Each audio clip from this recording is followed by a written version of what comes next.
O ex-presidente Trump criticou a Suprema Corte e o líder da minoria no Senado, Mitch McConnell, em uma declaração contundente. Quanto à crise na fronteira, pelo menos 3 pessoas morreram e mais de 2 dezenas foram hospitalizadas no domingo, depois que um suposto barco de contrabando de seres humanos virou e se partiu próximo à costa de San Diego. Isso ocorre enquanto o chefe de gabinete da Casa Branca afirma que o aumento da imigração ilegal não é culpa do presidente Biden. Com as maciças propostas de gastos de Biden, os temores de inflação estão aumentando, mas há mensagens confusas e o plano de aumentar o imposto mínimo global.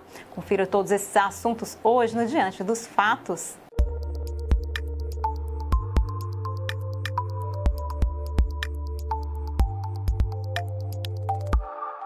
Olá, bem-vindo ao Diante dos Fatos, eu sou Marina Dalila. Muita coisa aconteceu no final de semana. O ex-presidente Trump emitiu uma declaração criticando a Suprema Corte na segunda. Trump deu início à declaração dizendo que a Suprema Corte não teve coragem de fazer a coisa certa em relação à eleição de 2020, que Trump afirma ter sido roubada. A republicana Liz Cheney recuou dizendo: a eleição presidencial de 2020 não foi roubada. Qualquer pessoa que afirme que sim está espalhando a grande mentira, virando as costas ao Estado de Direito e envenenando nosso sistema democrático. Trump então disse: agora há uma chance muito boa de que eles sejam diluídos e movidos por todo o sistema judicial para que possam ver como os tribunais inferiores funcionam. Com muitos novos juízes adicionados ao tribunal, muito mais do que foi relatado. Acrescentando, há também uma boa chance de que tenham um mandato limitado. Ele continuou dizendo: nossa Suprema Corte politicamente correta terá o que merece, um grupo eleito inconstitucionalmente de democratas de esquerda radical que estão destruindo o nosso país.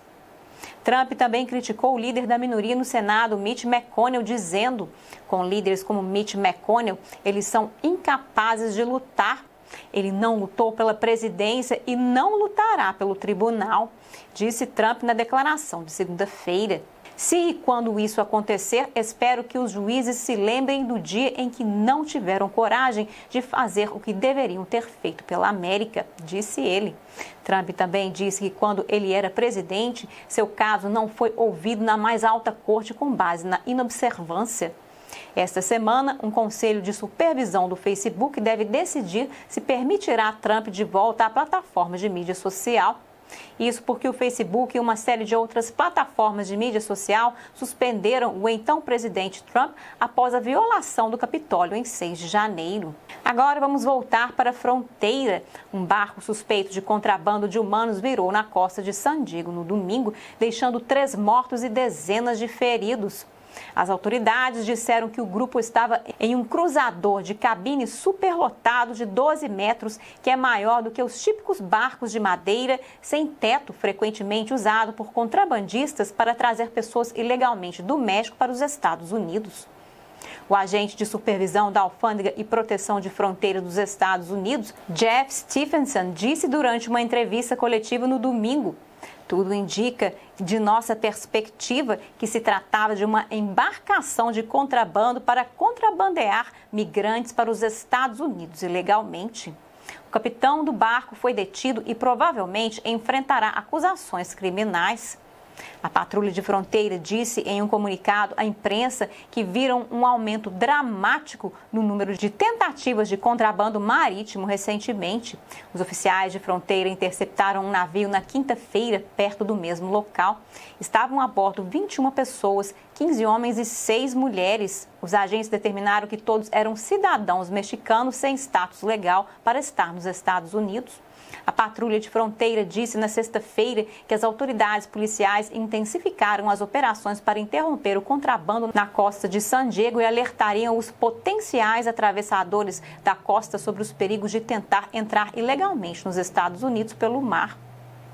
E no Texas, o governador Greg Abbott sugeriu que alguns dos imigrantes ilegais poderiam ser espiões da China e do Irã. Ele disse à apresentadora da Fox News, Maria Bartiromo, sobre a crise da fronteira, afirmando: precisamos desmascarar se há alguém aí que pensa que essas pessoas ainda estão vindo do México ou da América Central, que estão vindo aqui para se envolver na agricultura, algo assim. Eles estão se esquecendo sobre as pessoas da China, do Irã, das nações baseadas no terrorismo. Acrescentou ele, dizendo também que pode ser espionagem. Abbott culpou Biden pela crise na fronteira, dizendo que o atual governo não está fazendo nada para impedir o aumento na fronteira sul. Enquanto isso, o chefe de gabinete da Casa Branca, Ron Klain, disse no domingo que Biden não é responsável pelo aumento de imigração ilegal na fronteira sul. Ele disse no Face the Nation: pessoas que estão mandando seus filhos aqui desacompanhados, crianças de 6, 7 anos de idade, vindo aqui sem nenhum adulto e são enviados em uma jornada perigosa. Eu não acho que seja por causa de um discurso que Joe Biden fez. Ele acrescentou que acha que o motivo são as condições horríveis em El Salvador, Guatemala e Honduras. Klain continuou dizendo: estamos trabalhando duro para reunir essas crianças com seus familiares aqui nos Estados Unidos, acrescentando: o número de crianças que prendemos em nossos postos de patrulha de fronteira caiu 84% no mês passado.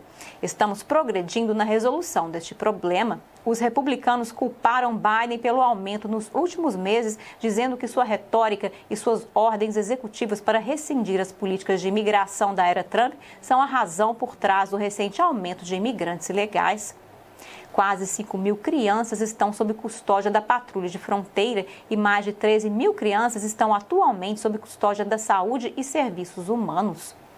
Durante o mês de março, a patrulha de fronteira prendeu mais de 172 mil estrangeiros ilegais, de acordo com estatísticas divulgadas em 8 de abril pela Alfândega e Proteção de Fronteiras. Um adicional de 1.000 por dia tem fugido da captura. Em fevereiro, os agentes de fronteira prenderam 101 mil pessoas. E o Pentágono cancelou os esforços de construção do muro da fronteira dos Estados Unidos com o México, financiados pelos militares. De acordo com uma declaração do Pentágono, o Departamento de Defesa está cancelando todos os projetos de construção de barreiras de fronteira pagos pelos fundos originalmente destinados a outras missões e funções militares, como escolas militares para crianças, projetos de construção militar no exterior em nações parceiras e o equipamento do National Guard e Reserve. Esses fundos militares agora serão usados para projetos de construção militar adiados. Agora vamos falar de inflação. Com toda a conversa sobre os planos de gastos massivos recentemente, os temores de inflação estão aumentando. Mas há mensagens confusas. A secretária do Tesouro, Janet Yellen, disse no fim de semana que os enormes planos de gastos de Biden não causarão inflação porque serão diluídos em 10 anos.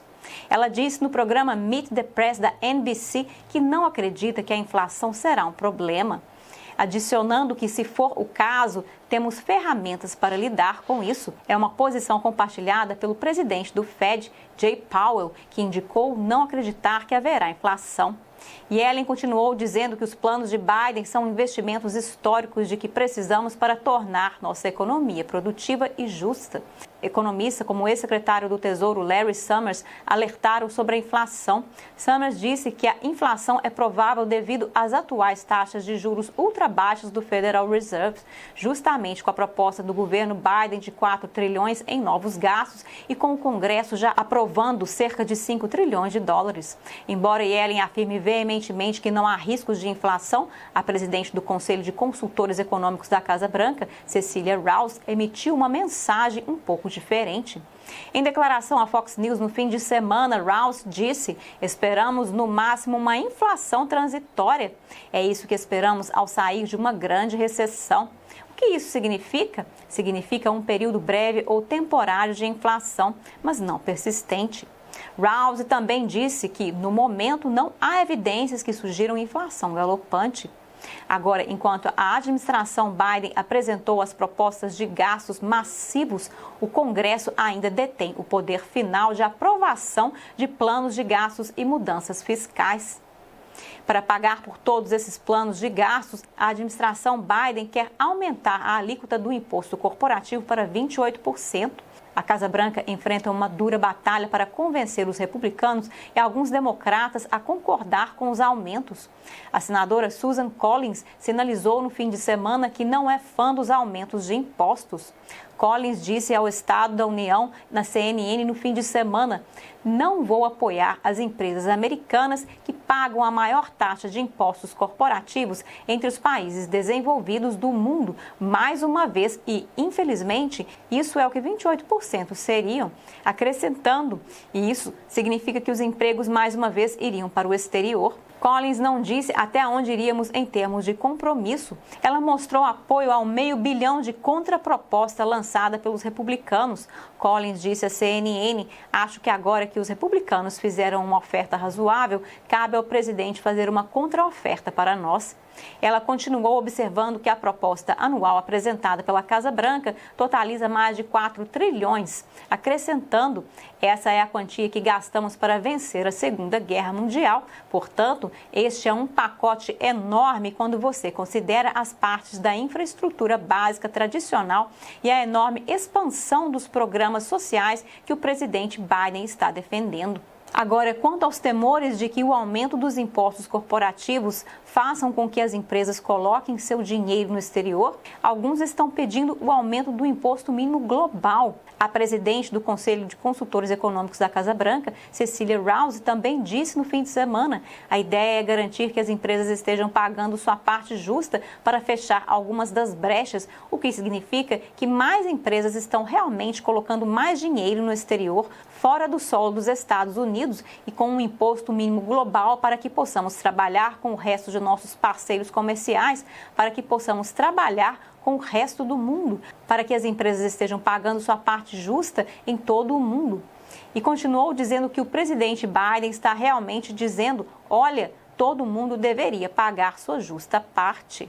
Essa não é a primeira vez que surge o aumento do imposto mínimo global. Tanto Biden quanto Yellen já pressionaram pela adoção de uma alíquota mínima global de imposto corporativo para reduzir as oportunidades de arbitragem de taxas de impostos por empresas americanas que reduzem sua carga tributária nos Estados Unidos, transferindo os lucros para paraísos fiscais de baixos impostos.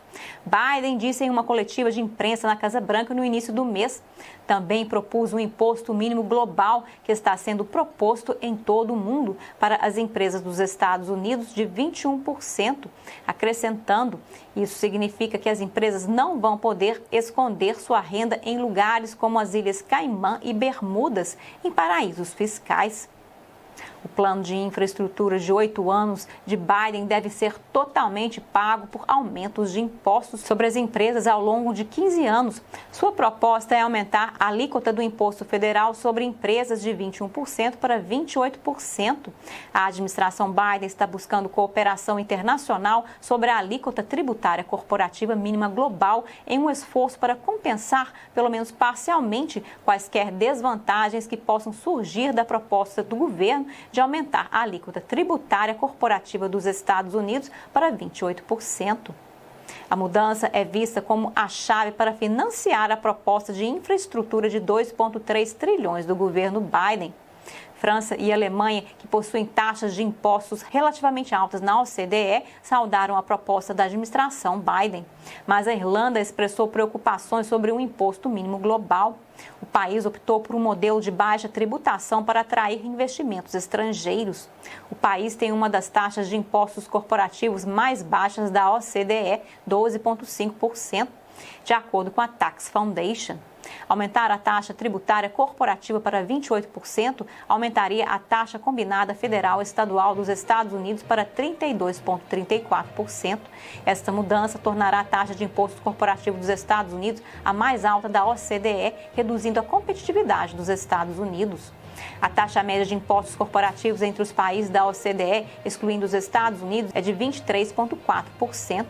A Tax Foundation disse em um relatório: ao contrário das alegações da proposta sobre uma corrida para o fundo, as taxas de impostos corporativos das reduções nas taxas corporativas estabilizou por mais de uma década. Biden e os democratas precisarão convencer pelo menos 10 republicanos no Senado e aprovar seu projeto de infraestrutura. Eles também poderiam avançar sem o apoio bipartidário, voltando-se mais uma vez para a reconciliação orçamentária. Mas, neste caso, eles teriam que convencer todos os democratas a embarcarem, e o senador Joe Manchin já indicou que é contra esse grande aumento de impostos, dizendo que ele poderia considerar se fosse aumentado para 25% em vez de 28%. Por hoje é só no Diante dos Fatos. Obrigada por assistir e até a próxima.